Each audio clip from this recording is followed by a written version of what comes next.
guys, today's video is sponsored by the OneFootball app. If you haven't done it already, head down to the description before this video starts, click the link and download it completely free of charge on iOS or Android. Hello ladies and gentlemen, welcome to a Charlton Athletic transfer window in review. So what I'm going to be doing in this video today is just going through all of the transactions, ins and outs for Charlton Athletic throughout the course of January 2019. We're going to give a little review about all of the players that we've got in and out, and then we are going to just talk a little bit about how that may impact the team, how that may impact our future, and that kind of stuff. So starting with the first sort of transaction that happened in January, and that was Jed Steer, who left the club and went back to Aston Villa. So Aston Villa had some sort of goalkeeping issue and they had to recall Jed Steer, who initially had a deal with us on loan until the summer, and he actually went prematurely back to Aston Villa and he's now sitting on the bench, so he's got to be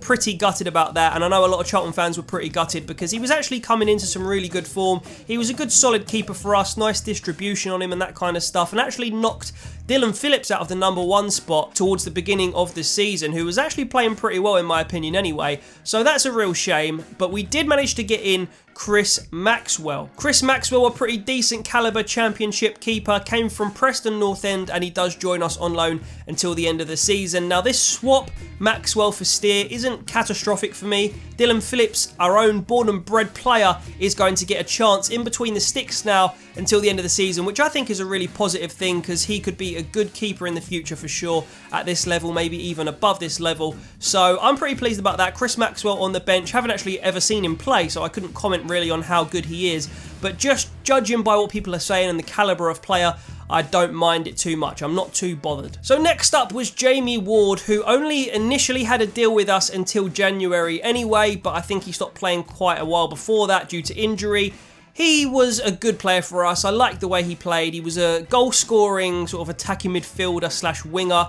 We didn't really have, we still don't really have too many players like him, but I feel like we may have made one or two signings that are quite similar to him. I think this is a real shame that he's gone personally, because we don't really have too many players that can do this role as effectively as him. You know, he's 32 years old or whatever, so he's played it for quite a while, and I think he was a good squad player, good impact sub, and for me, a real shame that he left. But then into the club did come Jonny Williams from Crystal Palace. Now, if you're coming into Charlton from Crystal Palace, and fans are not even talking about the fact that you come from Crystal Palace pretty much at all, you've already done a good job. We know he's a lovely bloke, but Jonny Williams, hugely gifted player, great midfielder, has come in to, I suppose, a similar role to Jamie Ward, and has played brilliantly so far. He is sort of an attacking midfielder, very skillful, very, very threatening, especially at League One level. He's playing below his level, really, and that is only due to injury. So I'm thrilled to have this guy. Unfortunately, it is only on a 6-month contract, but nonetheless, that is a really big signing for Charlton, and I think everybody very, very pleased with that one. We did lose Nicky Ajose, whose contract is up in the summer, and he has now gone to fulfill the rest of his contract out on loan to Mansfield. So he's dropped down a division. He never quite made an impact, or the impact that he was expected to make with Charlton. He was a real good goal scorer before he joined us, and he just never quite hit those heights with us. Never really formed a great partnership with McGuinness or anybody really, any strikers that have come in. And he scored a few important goals, a couple away at Portsmouth over the last 2 seasons and that kind of stuff, but I don't think anybody is too upset that he has left. Worth mentioning as well that because his contract is expiring, it's very, very, very unlikely that we will ever see Nicky Ajose in a Charlton shirt again. So ever since Jed Steer's loan was not renewed last season, left back has been a really key place for us. Ben Purrington now comes in, a very well-rounded professional left back, quite young as well, to come in and basically, I think, be the backup to Lewis Page. I think when Lewis Page is fit, I think Lewis Page will play ahead of Purrington, but he's come in so far, he's been solid, and it's just nice to have a good professional quality left back to provide a bit of competition with Lewis Page, because we really haven't had that. Stevenson did well when he came in, Solly was there for a little while, did okay as well, but we really needed someone in his position, so good signing on loan all round. And the window defining departure for me, Karlan Grant, has left the club, obviously, as we all know, and he has gone to Premier League club Huddersfield Town. I think this was, I've already spoken about this in a video previously, but I just think it was a sensible move financially for him in the immediate future. But long term, I feel like Karlan Grant could have used his brain a little bit more and maybe stayed. I don't know whether I'm being a bit harsh on him there, but I know that he took a pay rise for sure when he went to Huddersfield. I just feel like if he had stayed, we would have had a much better chance of getting promoted, and maybe something would have changed financially at Charlton if he just held out, and he may have got the same or similar money in the future with his boyhood club. So a real shame, and 14 goals in the league this season. Just a huge amount of goals, and that firepower just hasn't really been replaced. Although we did try it with the incoming Josh Parker. Now, he is a player who came from Gillingham. He's 28 years old, so he's just in and around his prime, really. He's sort of like a winger come forward.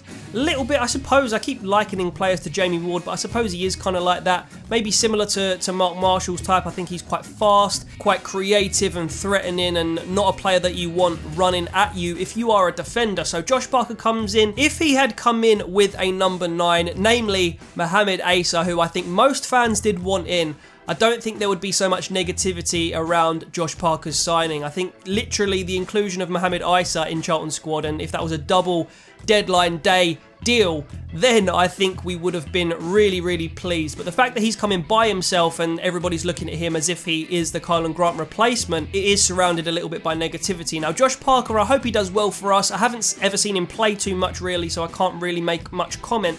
But I'm hoping that he comes in and makes a bit of an impact. Will he score 14 goals though? I very, very much doubt it. So now for the failed signings that Charlton did try and get. And Lee Bowyer has spoken to the South London press about this. And I've already mentioned one, Mohamed Asa. We did want to get him in, but Bristol City couldn't bring in a striker themselves, so they needed the depth, which is a real shame because he would have been a real like-for-like Karlan Grant replacement. And the other one was Oztumer from Bolton. Again, that fell through because Bolton couldn't get a deal done for a player to replace him themselves. So I think Oztumer is probably a little bit gutted. I think he did really want to come to us, but unfortunately, that didn't happen. Worth mentioning with Mohamed Asa as well that he was meant to come to a championship club or us, and I think we were his first choice. So that is reassuring that Charlton still have a little bit of pulling power in that sense. But yeah, a real shame that none of those went through because they could have been really key for us going forward. So now for a little bit of depressing news, and I'm just going to list the players that are out of contract in the summer. So let's start. Jake Forster-Caskey, Jonny Williams, Chris Solly, Ben Reeves, Patrick Bauer, Igor Vetekeli, Mark Marshall, Josh Parker, Tariq Fosu. Let me just pause to draw for breath. Bloody hell. Joe Aribo, George Lapsley, and Mikel Kennedy. I know Mikel Kennedy is just a player that hasn't really played for us too much, but still lots and lots there of players that are going to be out of contract that would walk into our starting 11 if they were fit. Pretty much that is our starting 11 right there. But it's such a shame because now there is so much pressure on us getting promoted, and I think if anybody looked at our squad, we are not a top 2 side without a number 9 to replace Karlan Grant at the moment.